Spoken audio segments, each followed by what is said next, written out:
நீதிமன்றில் முன்னிலையான ரணில் கொழும்பில் பெரும் பதற்றம். ஸ்ரேசலைவிடமிருந்து 600 பக்க அறிக்கை நீதிமன்றில் சமர்ப்பிப்பு. சஜித்தோடு களத்தில் குதிக்கும் நாமல் ராஜபக்ஷ. சூடுபிடிக்கும் தென்னிலங்கை அரசியல். சிறைச்சாலை பேருந்தில் அழைத்துச் செல்லப்பட்ட செயலாளர் கடும் பீதியில் கோட்டாபய. இயற்கையின் கோரத்தாண்டவம், பேராபத்தில் இந்தியா.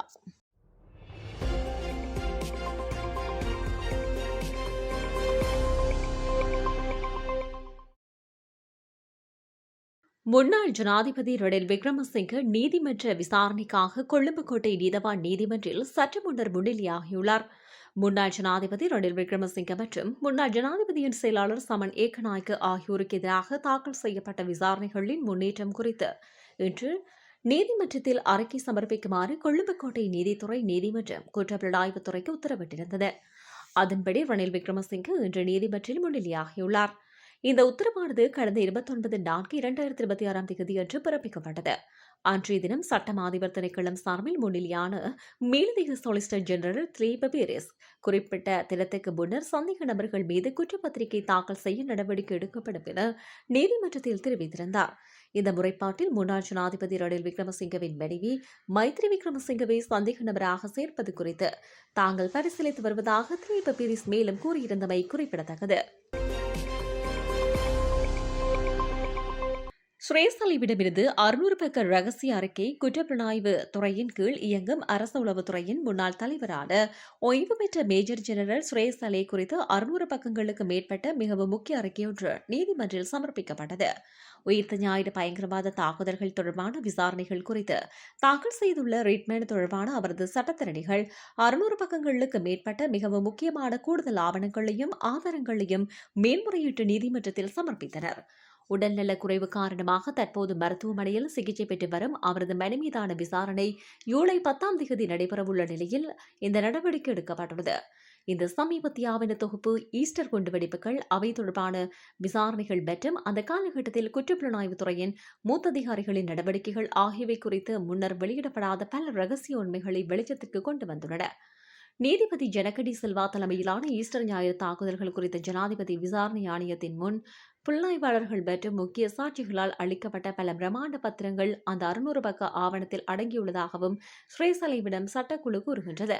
அந்த தாக்குதல்களுக்கு நேரடியாக யார் பொறுப்பு என்பதை அது தெளிவுபடுத்துவதோடு அந்த காலகட்டத்தில் குற்றப்புலனாய்வுத் துறையில் பணியாற்றிய சில மூத்த அதிகாரிகள் விசாரணையை வேண்டுமென்றே தவிர்த்ததையும் கடமையில் கடுமையாக கவனக்குறைவாக இருந்தமையையும் இது நிரூபிக்கின்றது என அவர்கள் கூறுகின்றனர். மேலும் சம்பந்தப்பட்ட ஜனாதிபதி ஆணைக்குழுவின் முன் கர்தினால் மெல்கம் ரஞ்சித் அளித்த சிறப்பு சாட்சியமும் இந்த ஆவணக்கோப்பில் சேர்க்கப்பட்டுள்ளது.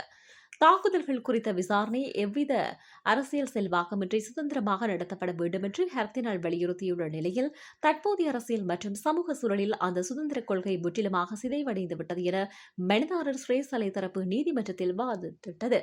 இதற்கிடையில் ஸ்ரேசலை தொடுத்துள்ள இந்த நடவடிக்கை ஒரு தனிப்பட்ட மனு மட்டுமல்ல, இது ஒட்டுமொத்த சமூகத்தின் கவனத்தையும் ஈர்த்துள்ள ஒரு தேசிய முக்கியத்துவம் வாய்ந்த சட்ட போராட்டமாக உருவெடுத்துள்ளதாக கருதப்படுகிறது. சமூக அமைப்புகள், தேசிய அமைப்புகள் மற்றும் மகா சங்கம் ஆகியவற்றை பிரதிநிதித்துவப்படுத்தும் பல தரப்பினர் இந்த வழக்கில் தலையிட்டு தங்கள் தரப்பை முன்வைக்க அதிகாரப்பூர்வ அனுமதி கோரி மேல்முறையீட்டு நீதிமன்றத்தில் ஏற்கனவே இடைக்கால மனுக்களை தாக்கல் செய்தனர். அகில இலங்கை பௌத்த மகா சம்மேளனம், உலகளாவிய இலங்கை மன்றம் மற்றும் தேசபக்தி தேசிய முன்னணி, அத்துடன் திம்புகல மகாவிகாரியின் வடக்கத்துக்குரிய திம்புகல ராகுலங்க தேரர், நுவங்கொட ஹங்கோடவில் ஸ்ரீ போதிலுமா விகாரையின் தபனே சுமன் சவதேரர், கலனே ரயில் நிலைய வீதியில் உள்ள ஸ்ரீ பிரக்ஞானந்த தர்மாயவின் பெங்கமுவ நலக் தேரர் மற்றும் மலேப இஸ்ருபுரவில் உள்ள ஸ்ரீ விமலராஜவின் அங்குலஹெல்லி ஸ்ரீ ஜிந்த தேரர் ஆகியோரும் இவ்வழக்கில் தலையிட அனுமதி கோரியிருந்தமை குறிப்பிடத்தக்கது. இதன்படி இந்த ரிட் மனு ஜூலை 10 வெள்ளிக்கிழமையன்று மேல்முறையீட்டு நீதிமன்றத்தில் மீண்டும் விசாரணைக்கு எடுத்துக் கொள்ளப்படும் போது பிரதான மனுவுடன் இந்த அனைத்து தேசிய அமைப்புகள் மற்றும் மகா சங்கத்தினால் தாக்கல் செய்யப்பட்ட உப மனுக்களையும் நீதிமன்றம் பரிசீலிக்க உள்ளதாக தெரிவிக்கப்படுகிறது.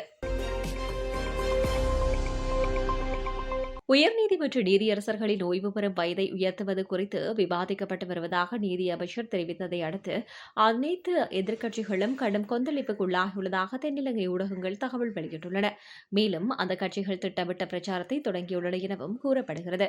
இந்த பிரச்சாரத்தின் சமீபத்திய இணைப்பாக எதிர்க்கட்சித் தலைவர் சஜித் பிரேமதாசவுக்கு நாமல் ராஜபக்ஷ நேற்று தினம் அனுப்பிய கடிதம் பார்க்கப்படுகிறது.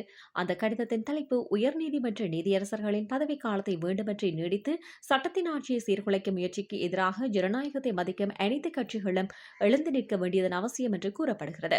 இலங்கை சட்டத்தரணிகள் சங்கம், ஆசிய சட்டத்தரணிகள் சங்கம் மற்றும் பொதுநலவாய சட்டத்தரணிகள் சங்கம் ஆகியவை இந்த முயற்சிக்கு தங்கள் எதிர்ப்பை தெரிவித்துள்ளதாக அந்த கடிதம் மேலும் தெரிவித்தது. இருப்பினும் பல்வேறு எதிர்க்கட்சிகளினுடைய தலைமையில் 4ஆம் தேதி இலங்கை சட்டத்தரணிகள் சங்கத்தால் நடத்தப்பட்ட கூட்டம் முற்றிலும் தோல்வியடைந்ததுடன் சங்கத்தின் பல உறுப்பினர்கள் நீதிபதிகளினுடைய ஓய்வு பெறும் வயதை நீடிப்பதற்கு தங்களுக்கு எந்தவித ஆட்சேபனையும் இல்லை என்றும் தங்கள் கருத்துக்களையும் தெரிவித்ததாக சுட்டிக்காட்டப்பட்டது. இலங்கை சட்டத்தரணிகள் சங்கத்தின் பல அதிகாரிகளினுடைய மிகவும் சுதந்திரமான முயற்சி தோல்வியடைந்த 3 நாட்களுக்குள்ளே பிறகு நாமல் ராஜபக்ஷ நேரடியாக தலையிட்டு சஜித் பிரேமதாஸ் உள்ளிட்ட சில எதிர்க்கட்சி குழுக்களுடன் கூட்டணி அமைக்க முயற்சிக்கின்றனர் என்பதையும் இந்த கட்டுரை தெளிவுபடுத்துகிறது. முன்னாள் ஜனாதிபதி கோட்டாபய ராஜபக்ஷவின் முன்னாள் தனிப்பட்ட செயலாளர் சுகீவர பண்டார இன்று கொழும்பு கோட்டை நீதவான் நீதிமன்றத்திற்கு அழைத்து வரப்பட்டிருந்தார். சிறைச்சாலை அதிகாரிகள் அவரை சிறைச்சாலை பேருந்தின் மூலம் பலத்த பாதுகாப்புடன் நீதிமன்றத்துக்கு அழைத்து வந்தனர். கடந்த 18ஆம் தேதி முதல் விளக்கமறியலில் வைக்கப்பட்டிருந்த அவர் இன்றைய தினம் நீதிமன்றத்தில் முன்னிலைப்படுத்தப்பட்டிருந்தார். குறித்த வழக்கு இன்று விசாரணைக்கு எடுத்துக் கொள்ளப்படவுள்ளமை குறிப்பிடத்தக்கது. இந்த நிலையில் முன்னாள் ஜனாதிபதி கோட்டாபய ராஜபக்ஷ கடும் கலக்கத்தில் உள்ளதாக தெரிவிக்கப்படுகிறது. இந்தியாவின் பல மாநிலங்களில் தென்மேற்கு பருவமழை தீவிரமடைந்துள்ளதால் கனமழை முதல் மிக கனமழை வரை பெய்து வருகின்றது. குறிப்பாக மகாராஷ்டிரா, குஜராத், கோவா, மத்திய இந்திய வடகிழக்கு மாநிலங்கள் மற்றும் தென் இந்தியாவின் சில பகுதிகளில் வெள்ளம், நிலச்சரிவு மற்றும் போக்குவரத்து பாதிப்புகள் பதிவாகியுள்ளன.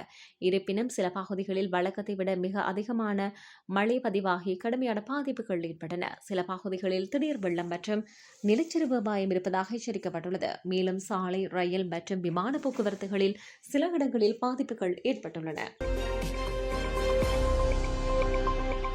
நீதிமன்றில் முன்னிலையான ரணில், கொழும்பில் பெரும் பதற்றம்.